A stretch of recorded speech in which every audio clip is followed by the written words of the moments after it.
Evangelho de Lucas, capítulo 22, nós vamos ler o verso 14 e o verso 15. Amém?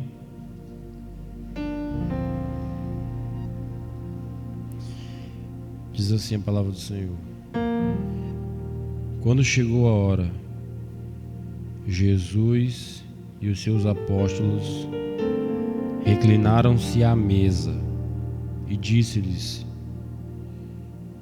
Desejei ansiosamente comer esta Páscoa com vocês antes de sofrer. Eu queria ler numa outra tradução.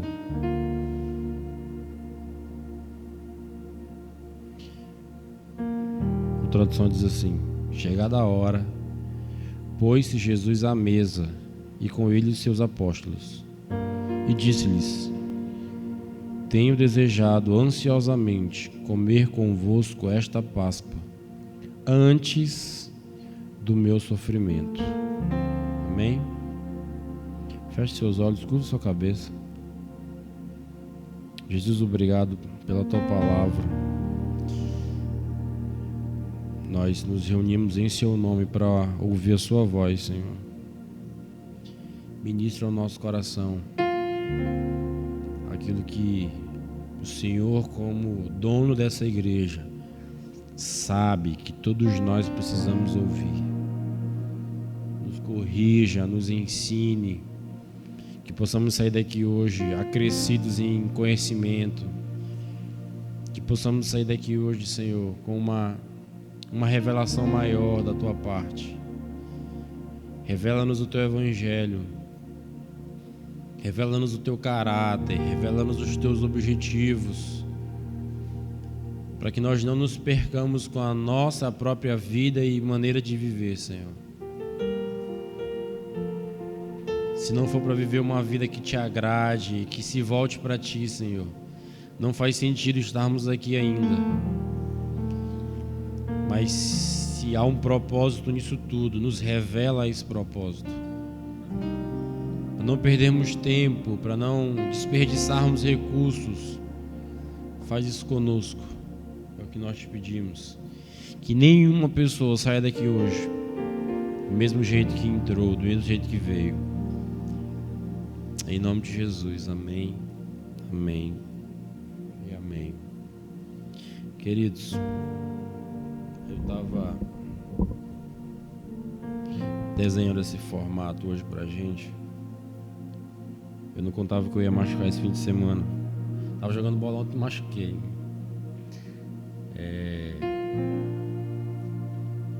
Mas eu já ia fazer isso dessa forma, desse jeitinho aqui. Porque esse mês de novembro agora eu queria gastar desenvolvendo um tema com vocês. Deus tem colocado algo no meu coração. E eu queria falar com vocês sobre a pedagogia da mesa. Amém? Então é bem intencional estar aqui dessa forma. Eu queria desenvolver esse assunto com vocês. A pedagogia da mesa. E o texto que nós lemos fala de um momento à mesa de Jesus com seus discípulos. E baseado nesse texto, eu queria desenvolver algumas reflexões com a gente hoje. Não é bem uma pregação. Eu queria te deixar à vontade para falar também. Você vai pregar junto comigo. Não sei se vai sair no áudio do YouTube, mas eu queria a sua participação também.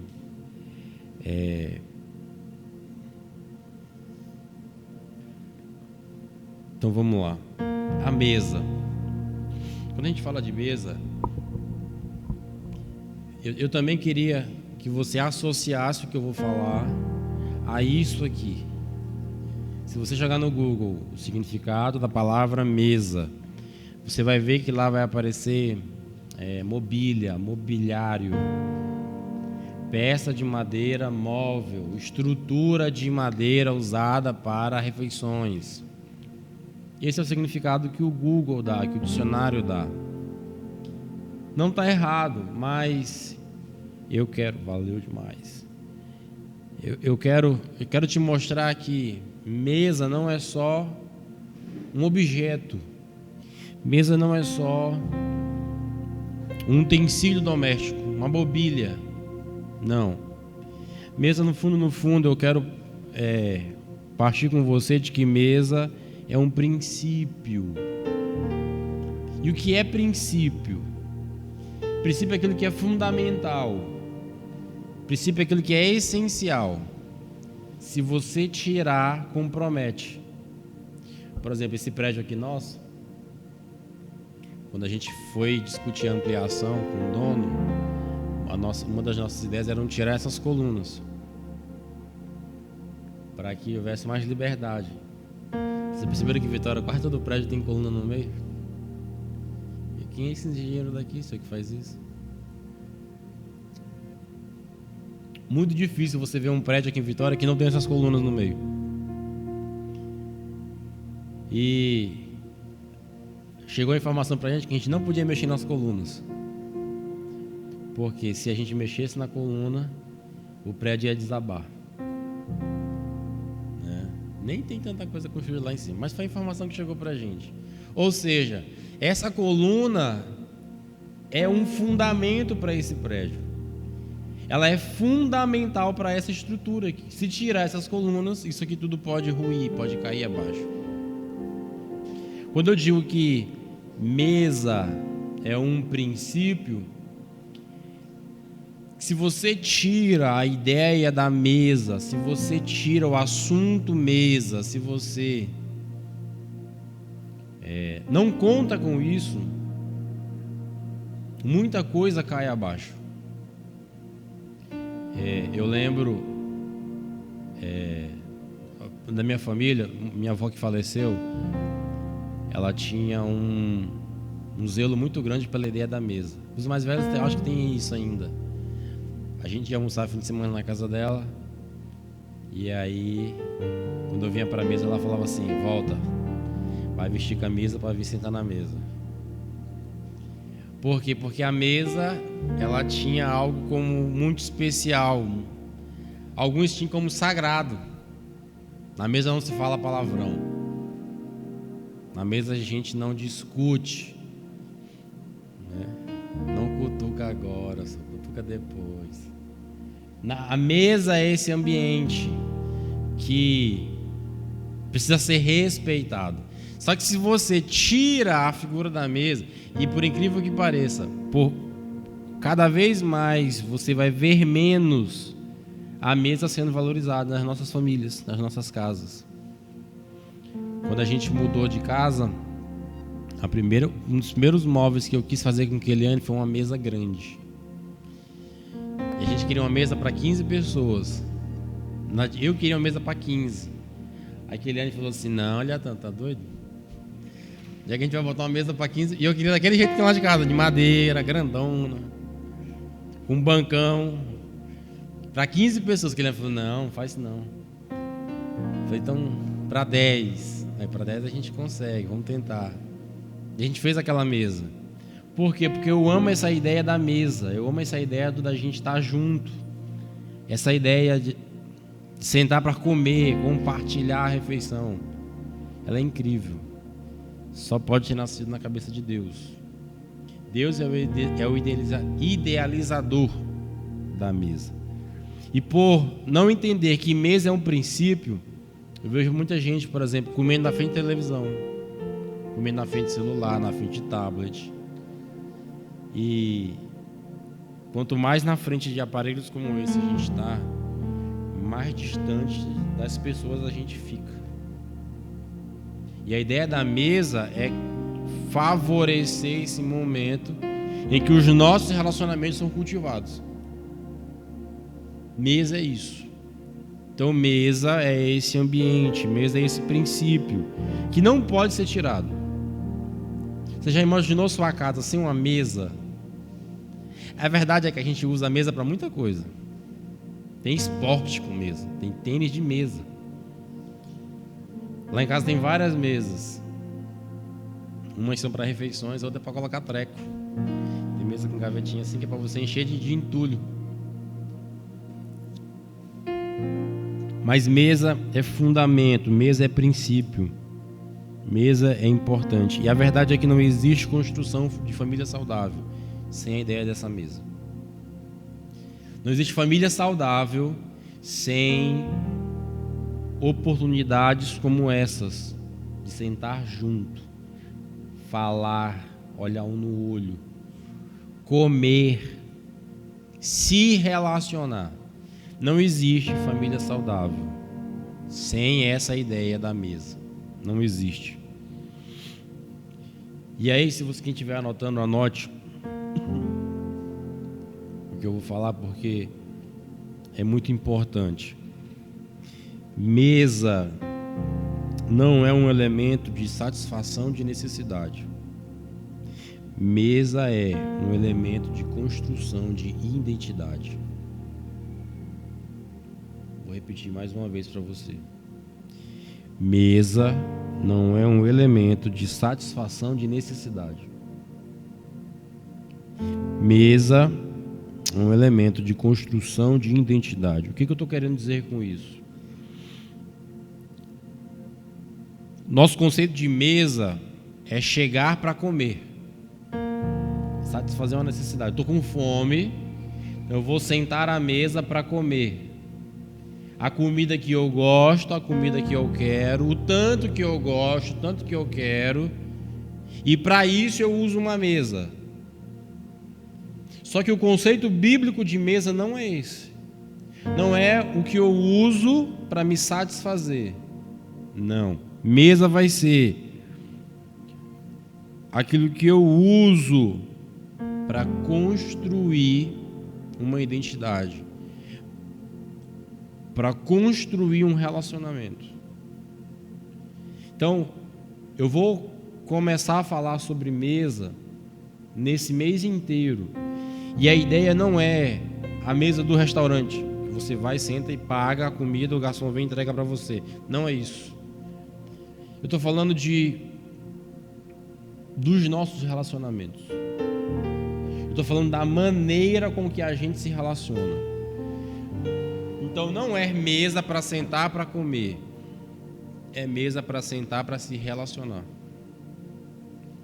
Não é mesa para ter satisfeito aquilo que eu quero, aquilo que eu preciso. Mas é mesa para construir esses relacionamentos que a gente tem um com o outro. Amém? Se você tiver alguma dúvida, não é uma pregação, tá, gente? Então, já não entendi, repete isso de novo aí, me explica isso de novo. Faço isso com o maior prazer. Mesa não é lugar de satisfação, de necessidade. Não é sobre o que eu preciso. É sobre o que eu construo. E esse lugar que eu vou usar é a mesa. Amém? O verso 15, alguém lê para mim? Por gentileza.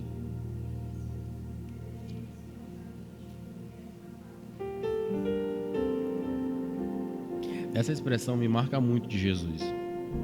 Jesus está falando assim: tenta imaginar a cena. A festa da Páscoa. Jesus mandou os discípulos ir na frente preparar o jantar da Páscoa. Os discípulos preparam, e se você ler do 7 ao 14 é essa preparação. Quando está tudo pronto, a cena é essa. Jesus chega, senta. O verso 14 vai dizer, quando chegou a hora, Jesus e seus apóstolos sentaram à mesa. Chegou o momento. Aí Jesus fala um negócio que me chama a atenção. Ele diz assim, desejei ansiosamente comer essa Páscoa. Outras traduções vão dizer assim, desejei ardentemente, ou esperei ansiosamente. E o que isso comunica para a gente? A cena é essa. A mesa está preparada, A comida na mesa está pronta. Jesus senta com os 12. Ele solta essa. Ele disse: desejei ansiosamente. O que ele está querendo dizer com o que ele disse? O que ele está dizendo é assim, ó. Eu estava esperando por esse momento. O que ele está querendo dizer é: gente, eu não vi a hora de chegar esse momento da gente ter esse jantar. Você lembra que... Como é que eu digo isso? É como se Jesus já soubesse que aquele jantar iria acontecer. É como se Jesus já tivesse feito aquilo em um outro lugar, tivesse combinado isso, preparado isso, dito que iria fazer, e esperou o momento para que isso acontecesse, e aquele momento chegou. Ele pega e diz isso: vocês não fazem ideia do tempo que eu estou aqui esperando para que esse momento nosso chegasse.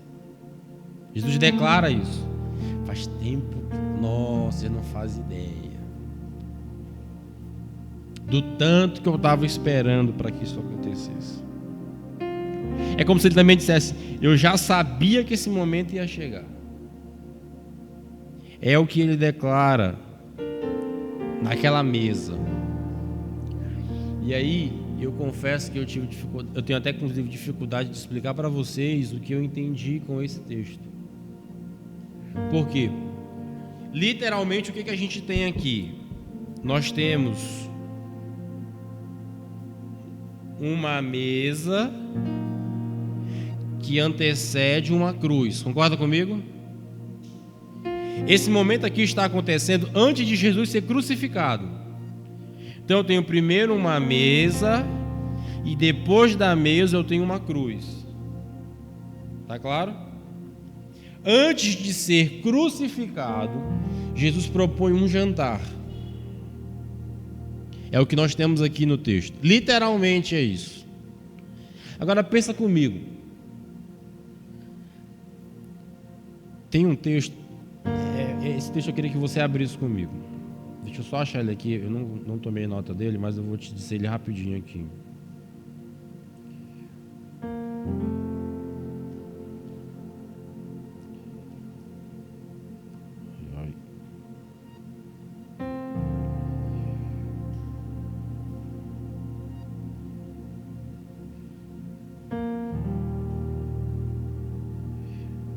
Alguém lê para mim, João, na tua aí, Apocalipse 13:8.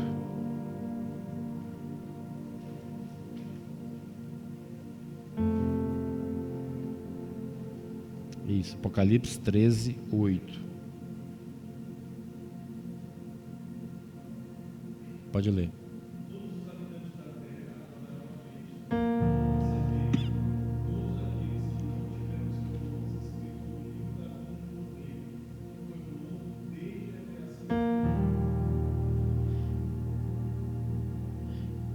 Olha o que esse texto está dizendo. Preste atenção, porque isso aqui não bate com muita informação que a gente recebeu a vida toda dentro da igreja. O que o texto de João está dizendo? Finalzinho, só a parte B do Cordeiro. A saber,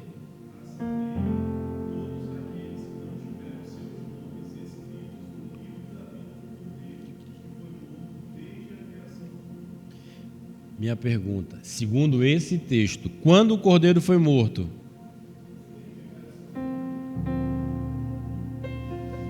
Olha o que esse texto está dizendo. João Batista olha para Jesus um dia e fala assim: eis o Cordeiro de Deus, que tira o pecado do mundo. Agora João, o apóstolo, em Apocalipse, escreve por revelação que o Cordeiro foi morto antes da fundação do mundo. O que a Bíblia está dizendo? Que antes de Adão pecar, Cristo já havia sido crucificado. O que isso... Mona, é isso mesmo. Eu sei que tem um monte de interrogação bem na tua testa agora, mas é isso mesmo. A gente pensa que Jesus morreu depois do Novo Testamento, quando eu começo a ler os evangelhos, depois que ele nasce da barriga de Maria, que ele é flagelado, ele inicia o ministério com 30 anos, com 33 anos e meio, ele é morto, e aí nós temos o sacrifício de Jesus. Só que Apocalipse 13:8 está dizendo que Jesus, na verdade, foi morto antes da fundação do mundo.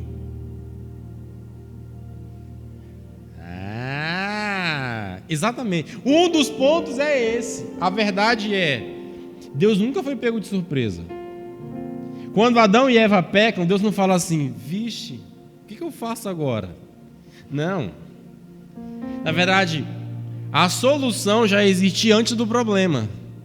Não teve um problema para depois vir uma solução. Não foi isso que aconteceu. Primeiro veio a solução. Quando o problema chegou, a solução já estava lá para o problema. Qual era o problema que eu estou falando?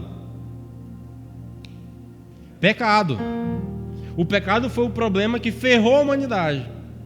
Só que a solução para o pecado não veio depois do pecado, veio antes do pecado, antes da fundação do mundo. É Billy Graham ou é C.S. Lewis que diz que antes de Deus dizer haja luz, ele disse haja cruz.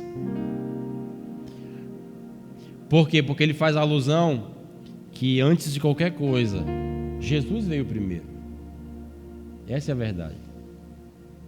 Agora eu te pergunto, beleza, Jesus veio antes de Adão. Não Jesus encarnado, mas Jesus como cordeiro sacrificado na eternidade, veio antes de Adão. Tem alguma coisa que viria antes disso? O que nós conhecemos de história da humanidade começa em Adão. A gente já viu biblicamente que agora então o começo não é Gênesis, o começo é a cruz. Antes de Gênesis ser escrito, nós já temos informações do que acontecia, ou do que aconteceu. O que foi? Jesus já havia sido crucificado, o cordeiro já havia sido imolado. Minha pergunta é, antes disso agora, voltando ainda mais, já havia algo antes disso? Quem acha que sim, levanta a mão. Quem acha que não, levanta a mão. Quem não acha nada, levanta. Você que não levantou a mão, você acha o quê? Havia o quê?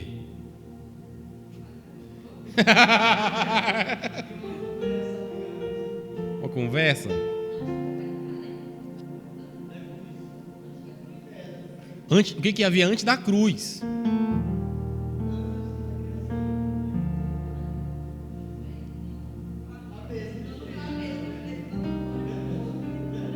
Gente, se você não entender, eu não estou a fim de pregar, eu quero que você entenda a mensagem.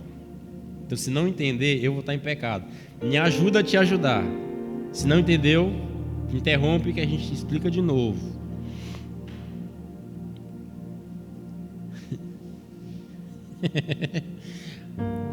O que havia antes do sacrifício do cordeiro? O pecado? Não. O pecado veio depois. Fala, Jennifer. Não. Adoração. Vamos lá. O texto que nós lemos eu te mostrei. Primeiro veio uma mesa e depois veio uma cruz. Primeiro veio um jantar, depois veio a crucificação. A hora que esse texto está aqui é antecedendo a crucificação. A festa é a Páscoa. Jesus está com o presságio do sacrifício do Cordeiro em uma mesa, ceando. Eu te mostrei em Apocalipse 13:8 que Jesus foi crucificado na eternidade. Alguma coisa tem antes disso então. Porque se agora no texto tem uma mesa que antecede uma cruz, tem um jantar que antecede uma crucificação, na eternidade ele já estava crucificado. O que vinha antes disso então?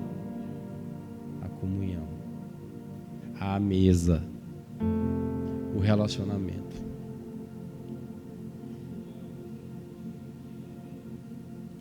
Exato. Está acontecendo literalmente na terra o que já aconteceu na eternidade. Exatamente. Gente, na eternidade já havia um relacionamento perfeito, harmonioso, essa comunhão entre o Pai, o Filho e o Espírito Santo. Esse relacionamento, essa interação, essa mesa existia antes do sacrifício. Igualzinho está aqui no texto. No texto nós temos um jantar antes da crucificação. Na eternidade existiu um relacionamento que antecedeu o sacrifício de Jesus. Então guarda isso. Relacionamento sempre antecede sacrifício. Amém? Primeiro veio... Saiu aqui o esboço. Cadê? Primeiro veio mesa, depois veio cruz. É bem essa ideia que tu estava na cabeça. Eles combinaram isso, mais ou menos isso. É como se na eternidade... vamos pensar o seguinte. Você tem na eternidade o Pai, o Filho e o Espírito Santo. Você tem o Deus no seu propósito querendo aumentar essa família, estender isso para mais gente, ou incluir mais alguém nessa relação. E aí, ele pensa no que ele pode trazer para cá, que já tem lá. E os três estão discutindo isso. É uma viagem, mas faz total sentido no final.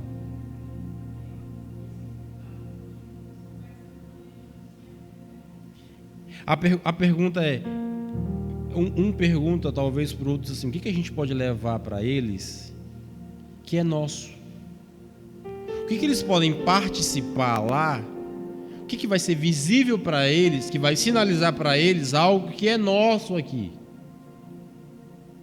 A resposta é clara, é simples.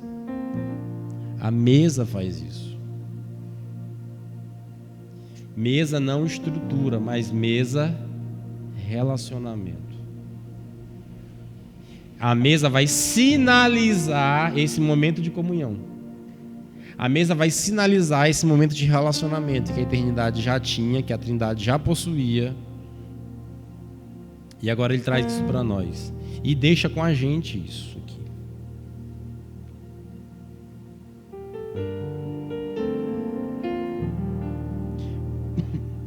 Continuando no verso 15. Ele vai dizer assim: desejei ansiosamente comer esta Páscoa com vocês, antes de sofrer. Outras traduções vão dizer, antes do meu sofrimento. A mesa proposta por Cristo não se trata de comer para saciar fome. Se trata de um sacrifício em favor da relação que temos uns com os outros. Gente, entende o seguinte.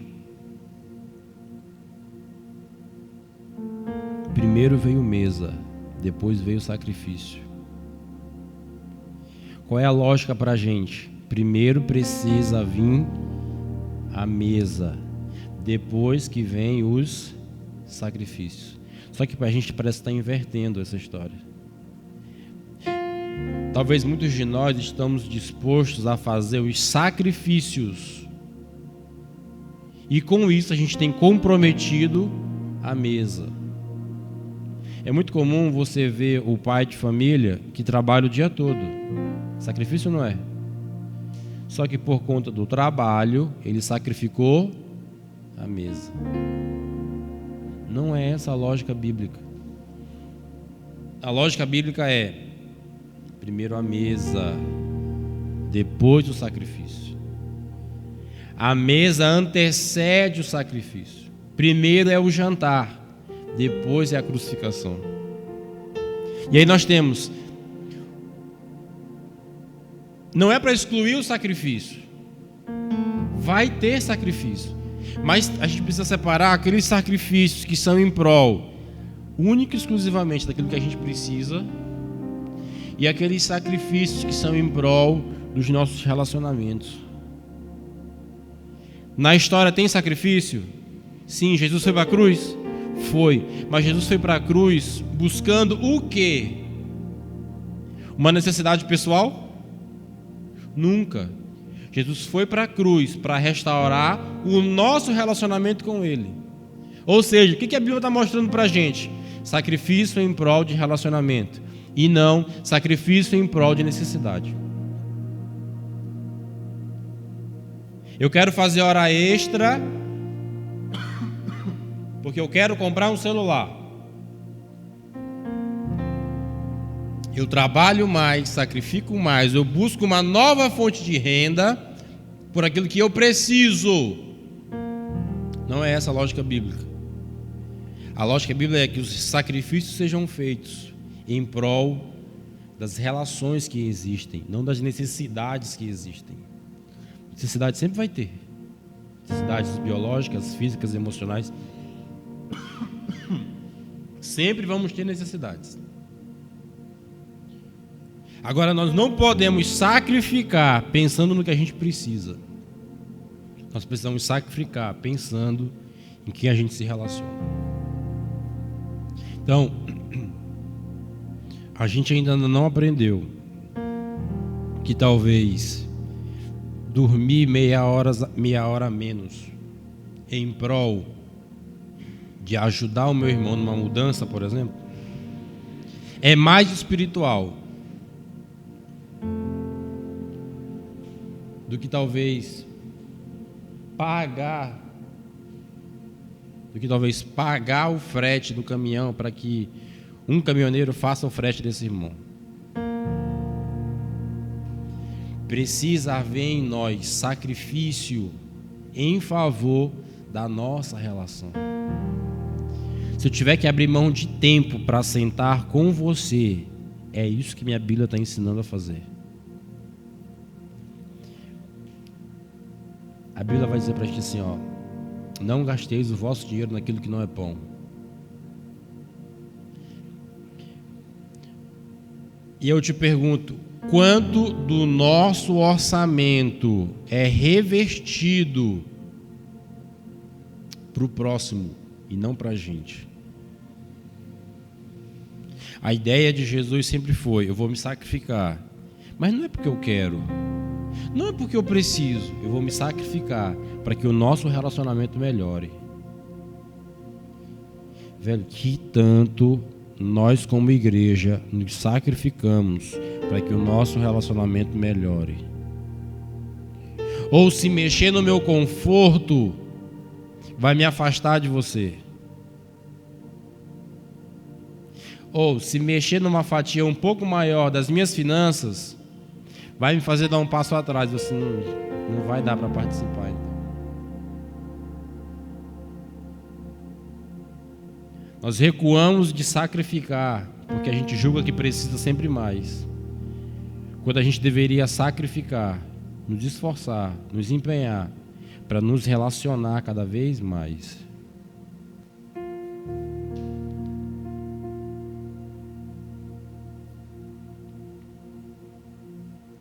E aí, olha como isso é interessante. Eu posso, a vida toda, trazer Caleb e Benjamin. Santiago pode trazer Ada, tu, Alice. A vida toda para um culto. 15, 18 anos. Até os 18. Fazer dos nossos filhos participantes do culto.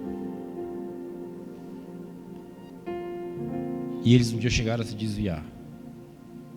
Por quê? Porque a Bíblia nunca me ensinou a fazer com que eles fossem participantes do culto, mas que eles sempre fossem participantes da mesa. Gente, entende uma coisa: eu posso obrigar, até os 15 dá para obrigar, assim, tu vai pro culto.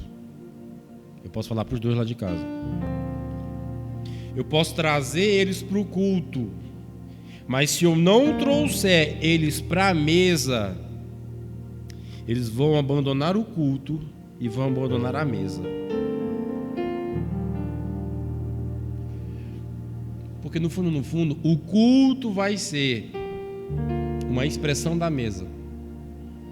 Então eu preciso não só trazer os meninos para o culto, eu preciso trazer os meninos para os nossos relacionamentos.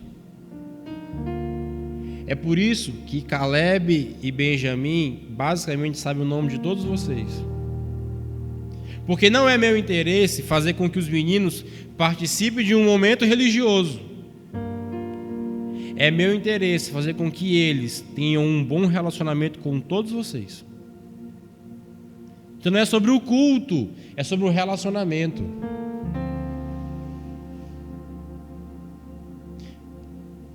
Não é sobre a liturgia do culto. O culto, na verdade, gente, ele vai precisar ser, para ser bom, uma expressão da nossa mesa.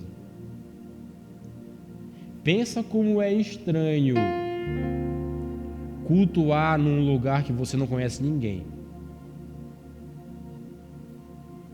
Porque o mais importante não é o culto, o mais importante é o relacionamento. O relacionamento antecede ao culto. Lá em casa, se eu não tiver um bom relacionamento com Keliane, com certeza eu não vou ser um bom pastor na igreja.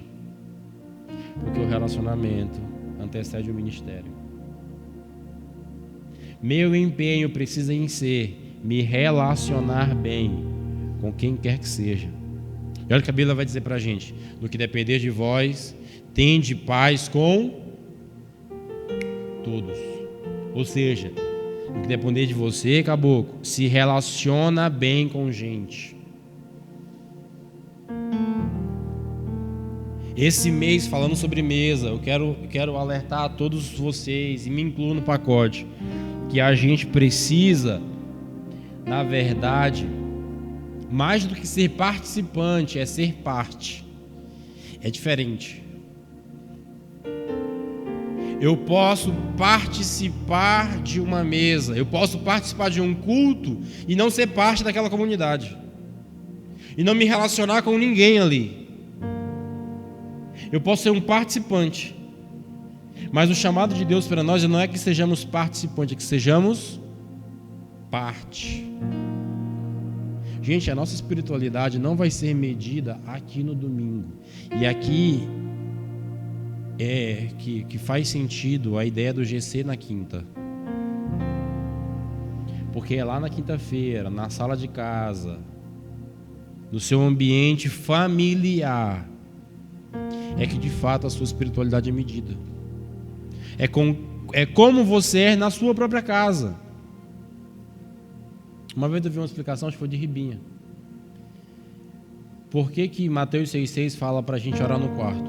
E tu, quando orares, entra no teu quarto. Uma das explicações que faz maior sentido é justamente essa.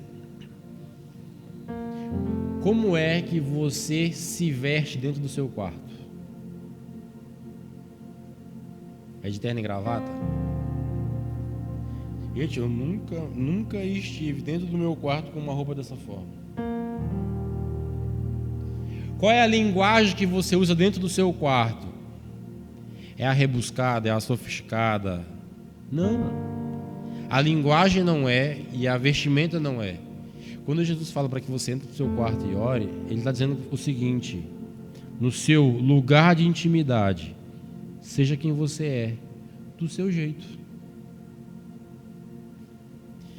Então não imita a oração de ninguém. Não ora a oração programada de ninguém, mas ora você do seu jeito, fala da sua forma. Seja quem você é. Nada mais que isso. Ou seja, é nesse ambiente familiar de casa que não pode faltar a intimidade, que não podem faltar os verdadeiros laços afetivos. Não pode faltar para a gente relacionamento. Mesa é sinônimo de comunhão. Comunhão é sinônimo de relacionamento.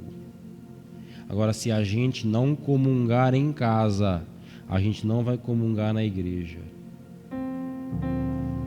Se a gente for ruim de relacionamento em casa, a gente vai ser ruim de relacionamento na igreja. Então, às vezes, Santiago, a gente fica conversando sobre o galpão, sobre o próximo lugar, sobre o som. Eu sinto Deus me dando uns freios de mão assim pesado. Porque ele fala assim, Liatan, você pode chegar lá, mas não prioriza isso agora. Gente, por incrível que pareça, não sou eu quem decido o que eu prego. Não é assim, eu estou lá em casa sábado, deixa eu ver que eu vou pregar amanhã. Não é assim. Deus me fala aquilo que eu tenho que falar para vocês. Nenhum profeta profetiza, um profeta sério, profetiza o que ele quer profetizar. Ele fala o que Deus quer que ele fale. Um pastor sério vai levar sempre a sério o que Deus quer falar para aquela igreja.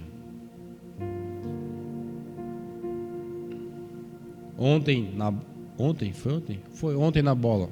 Uma pessoa me procurou e falou assim, pastor, vocês não sabem o tanto que eu admiro a igreja de vocês. Vocês são muito unidos, vocês são muito juntos. Eu vejo sempre foto de vocês comendo, foto de vocês cantando.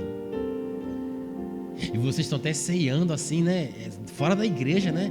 Massa isso aí.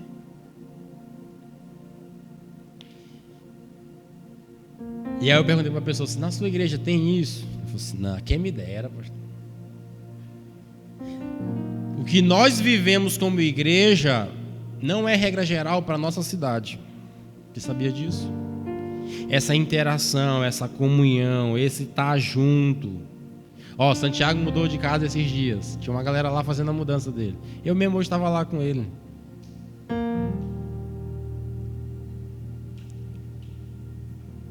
Thalia mudou esses dias. Drica que mal chegou. Já estava lá dentro da casa de Thalia.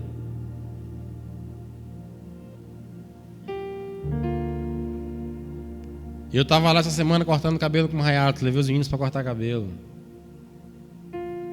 Ontem, depois da bola, com o joelho inchado, estava sentado na porta da casa de Lindos. Com ele e Jennifer conversando. Ou seja, você já parou para pensar que a gente é muito enxerido? Você já parou para pensar o tanto que a gente é enxerido? O tanto que a gente é um dentro da vida do outro?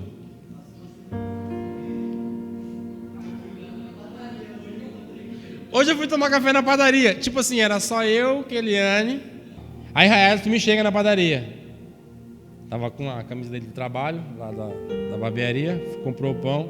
Aí eu falei pra ele assim, e Hayato, tira uma foto nossa aqui. Eu queria postar na nossa família. O que Hayato faz? Vocês viram, né? Hayato pega a foto e faz assim.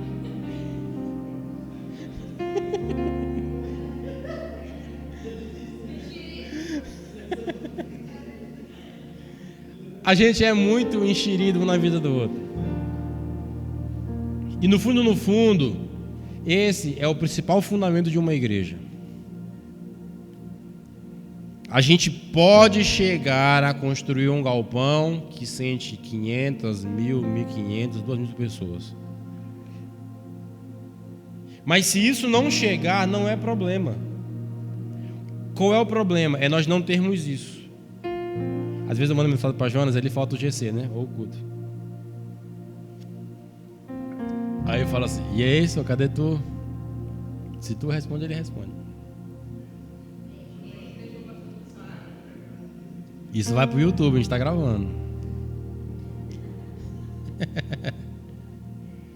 Por quê? Porque a gente se importa um com o outro. Porque, sempre disse isso, porque quando alguém falta, faz falta. Quando alguém sai, faz falta. Quando alguém muda, Ana mudou para Portugal com a família todinha. Faz falta. Ela chegava ela e os 4 meninos dela. Faz falta. Por quê? Porque a gente tem relacionamento. E o que Deus quer é que a gente nunca perca essa consciência. Mesa, gente, mesa. Aprende uma coisa. Mesa não é elemento. Mesa não é estrutura. Mesa não diz respeito a participar da mesa. Quando eu falo de mesa, eu falo de consciência de mesa. Quando eu falo de mesa, eu falo do entendimento sobre os nossos relacionamentos. Isso é mesa. Você está entendendo o que eu estou falando?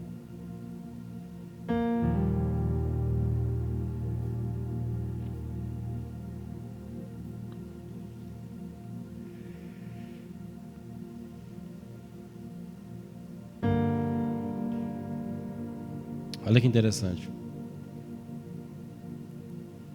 Quando isso parece que está por toda a Bíblia e a gente nunca percebeu isso.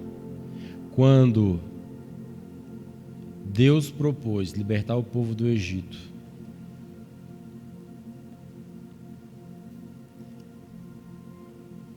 houve o sacrifício, não houve? Não tinha que ter um cordeiro sacrificado 1 ano para que passasse o sangue nos umbrais da porta, não era assim? Houve sacrifício. Mas eu te pergunto, a celebração da Páscoa foi feita dentro de casa para que aquela família se reunisse para participar daquele sacrifício que era o cordeiro. Ou seja, Deus estipulou um jantar para sinalizar para o povo a libertação que viria para eles. Jesus, no texto que nós lemos, propõe um jantar para apontar para o sacrifício. Quando o filho pródigo volta para casa, o que o pai dele fez? Fez uma mesa, fez uma festa, fez uma celebração para incluir aquele filho, que também teve um sacrifício. Agora, olha só como é interessante. Olha o poder que a mesa tem, o poder que os nossos relacionamentos têm. A mesa tem poder para evidenciar, revelar, mostrar o que a gente tem dentro do coração, nossas reais intenções, os nossos reais propósitos, que às vezes a gente não fala, a mesa revela. Que quando o pai do filho pródigo faz a festa, propõe uma mesa e sacrifica o boi mais gordo, o filho não quer entrar. Ele não quis entrar aonde? Para a mesa. Ou seja, é na mesa que o nosso coração é revelado. Se eu aceito participar da festa do meu irmão, da conquista do meu irmão, ou se eu rejeito participar desse momento. A mesa revela o nosso coração. Foi na mesa que Judas foi revelado. Foi ou não foi? Você tem ideia do poder dos nossos relacionamentos? Para de espiritualizar a fé. Para de querer focar no culto. Eu percebo muitas mulheres pensando na roupa que vem para o culto. Tem outras denominações que fazem isso com isso. Quando vai ter uma festa, uma conferência, um seminário, vamos comprar a roupa para a gente usar no tal evento, ou a camisa. Tem alguma coisa errada nisso? Não, não tem.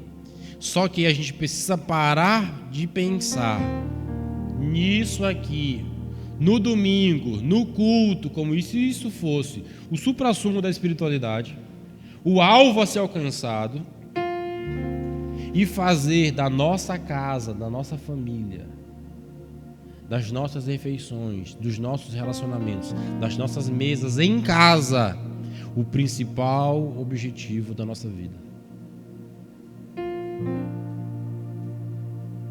Tá cheio de bom pastor pregador no púlpito, mas péssimo marido dentro de casa.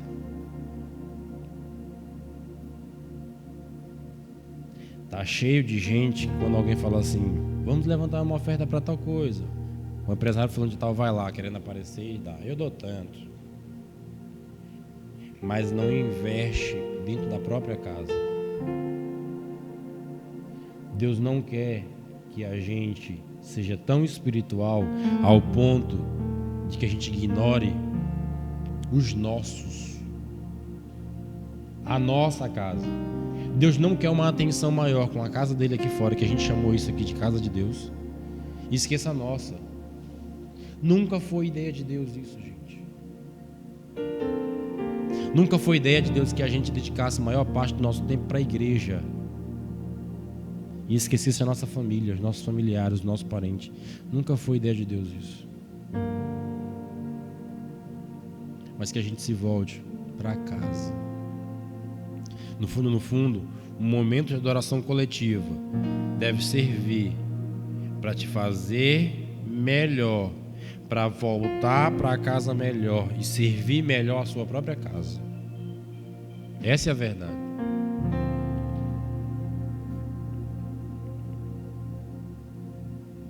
Para a gente fechar, que horas são? 7 horas.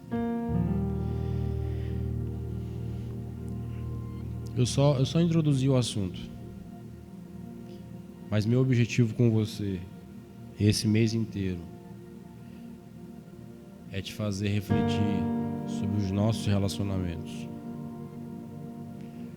Deus tem nos puxado para que a gente se relacione melhor, apesar de já fazer como a gente faz. Então, o que falta para a gente? Nos dedicarmos às mesas, nos dedicarmos à nossa casa, ter mesa em família, ter consciência de mesa e voltar a nossa atenção para os nossos relacionamentos. Não trata a igreja como prioridade. Prioridade é a sua casa. Prioridade é o seu lar. E se lá na sua casa você consegue sentar à mesa, fazer uma boa refeição, orar com sua esposa e seus filhos, acredite, você está cumprindo a vontade de Deus. Não queira ter comunhão conosco nesse lugar se você não tem comunhão com a sua família, lá onde você mora. Não bote a igreja como objetivo final. Eu agrado mais a Deus servindo Keliane, Caleb e Benjamin do que a vocês. No fundo, é só porque eu consigo servir Keliane, Caleb e Benjamin que eu consigo servir vocês. Se eu não conseguisse servir a minha casa, eu não conseguiria servir essa casa. Então eu não posso deixar de priorizar o que vem primeiro. Primeiro é minha família. Antes da minha família é Deus. Então é um relacionamento com Deus, é um relacionamento com a minha família, é um relacionamento com o corpo de Cristo. Não perde isso. Vamos investir mais nos nossos relacionamentos. Então, me chamam para almoçar na sua casa, e não é pela comida, é para a gente conversar. Às vezes, Keliane fala assim para mim, você já vai cortar cabelo de novo? Eu falo assim, amor, vou cortar cabelo. Ela fala assim, de novo? Às vezes é nem para cortar cabelo, sabia? Às vezes é para sentar com esse camarada e conversar com ele. Eu já fiz isso com o Pablo. Eu já comprei gás e água para poder conversar com ele. Por quê? Porque não é sobre vem congregar na minha igreja, vamos aumentar a nossa quantidade de membros. Não é sobre isso. É sobre termos comunhão uns com os outros, e comunhão verdadeira. Não é sobre o exercício do ministério. Santiago é um bom baixista, sim ou não? Mas no fundo, honestamente falando, fez uma falta absurda ele não tocar hoje? Atrapalhou vocês de adorar ele não tocar hoje? Não é sobre o exercício do ministério. Faz mais falta Santiago não vir do que ele não tocar. É sobre gente a nossa fé. É sobre os nossos relacionamentos. É sobre um tiro no nosso orgulho. É sobre a gente aprender a perder a nossa própria argumentação. É sobre a gente chegar e conseguir pedir perdão. É sobre isso. Porque Deus estava em Cristo, reconciliando consigo o mundo. Paulo vai falar sobre o mistério da reconciliação. Ou seja, tudo que Deus fez foi para que a gente tivesse um relacionamento com Ele de volta. Relacionamento. Então não foca em ajuntamento. Não é a nova campanha, não é o próximo culto, não é o próximo ensaio. Não, isso é depois. Primeiro é relacionamento, mesa. Então eu quero visitar a sua casa. Eu quero saber o que você precisa. Eu quero poder chorar com você, eu quero rir com você. Nós estamos pequenos, a gente pode ser mais acessível ainda um ao outro. As mulheres, cara, eu tô feliz com as mulheres. Vai ter uma tal de festa das cores? Festa das cores. As mulheres precisam se relacionar cada vez mais com as mulheres. Eu acho, sabe qual é o problema do louvor? Tá se relacionando pouco.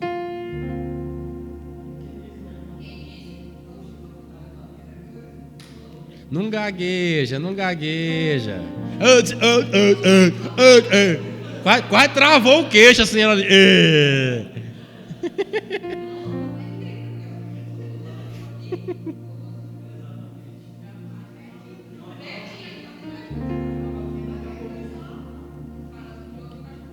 É sobre isso.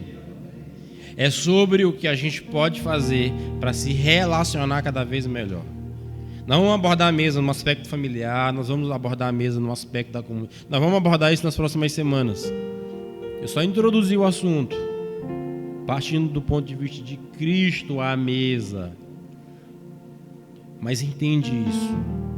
Não foge da mesa. Quando eu digo assim, não foge da mesa, o que eu estou querendo dizer? Não fuja à comunhão. Não foge de sentar num ambiente como esse e falar e ser ouvido. Luiz Hermínio postou isso essa semana, eu mandei para Apolo. Luiz Hermínio falou assim, tem 4 lugares que um homem de Deus passa a maior parte da vida dele. Ele falou assim,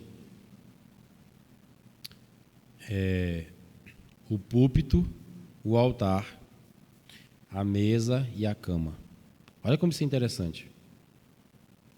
E todos esses lugares diz respeito a nossos relacionamentos. Tem 4 lugares que é onde a gente passa a maior parte do tempo da nossa vida inteira. Púlpito, altar, mesa e cama. O que é o púlpito? É o exercício do ministério. É aquilo que eu laboro com vocês. É o que Santiago faz na música, é o que Rayarso, Jéssica na dança. É o exercício ministerial. O púlpito é a pregação, é o louvor, é o evangelismo, é a profecia. Ministério. O segundo é altar. Se o púlpito é você e a igreja, altar é você e Deus. Púlpito é o relacionamento seu com a igreja. Altar é relacionamento seu com Deus. Terceiro, cama, relacionamento entre você e seu cônjuge, seu esposo, sua esposa. E mesa é relacionamento entre você, sua família e seus amigos. Você já parou para pensar que a gente passa um tempão da nossa vida nesses 4 ambientes? Púlpito, altar, mesa e cama e leito. Ou seja, a gente precisa melhorar nos relacionamentos. Se eu melhoro nos relacionamentos, eu melhoro o púlpito. Se eu melhoro no relacionamento, eu melhoro no altar. Se eu melhoro no relacionamento, eu melhoro na cama com a minha esposa. Se eu melhoro no relacionamento, eu melhoro na mesa com todos vocês. Amém? Vamos ficar em pé para fingir que está acabando.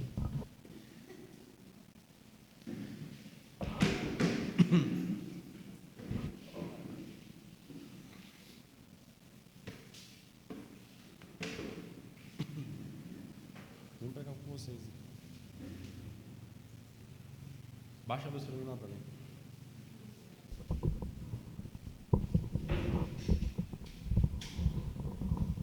Pode fechar essa cortina lá para nós.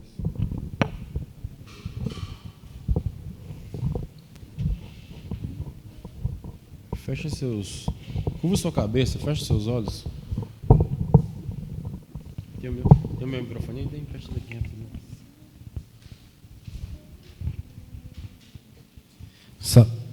Sabe, queridos,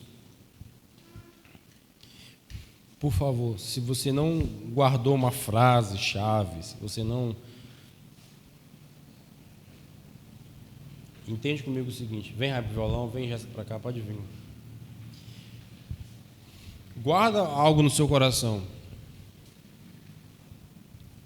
A gente precisa se relacionar melhor.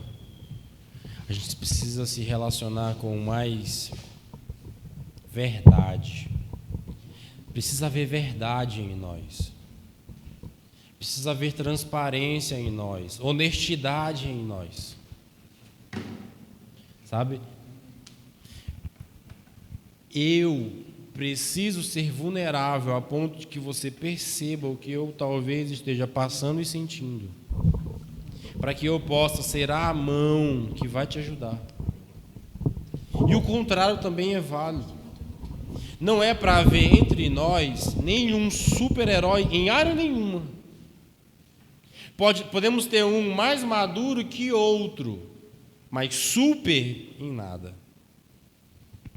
Então, às vezes, tem alguém com uma necessidade financeira maior.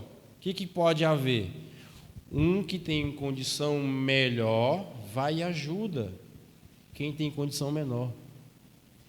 Isso vale para ensinamento, isso vale para ministério, isso vale para qualquer coisa. Mas sai daqui hoje, somando esforço para sentar com o outro.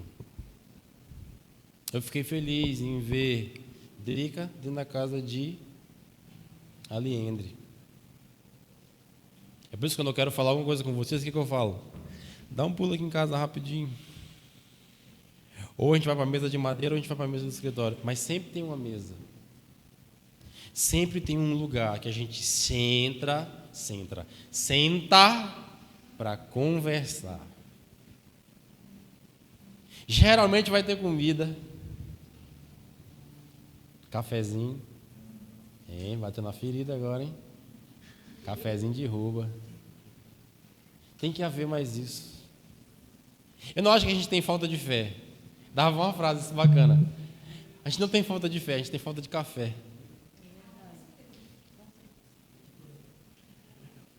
A gente é crente, a gente crê, a gente tem fé. Sabe o que a gente não tem? É tanta profundidade no relacionamento. Falta a hora do cafezinho no nosso dia. Com a nossa família, com os nossos irmãos em Cristo. E de bobeira, que esse lindo você aparece aí. Que foi isso que eu fiz? Não, relaxa, não fez nada. É só pra gente tomar um café. Pra gente ter comunhão, que é o termo católico, pra gente comungar um com o outro. Ah, como a gente precisa.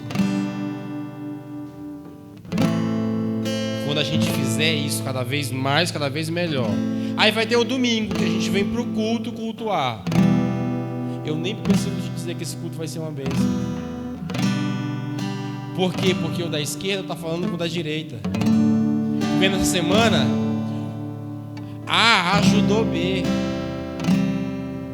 B foi abençoado por C. C foi abraçado por D. E a igreja cresce nisso. Não talvez em quantidade, mas na qualidade desses relacionamentos verdadeiros. Sobremesa.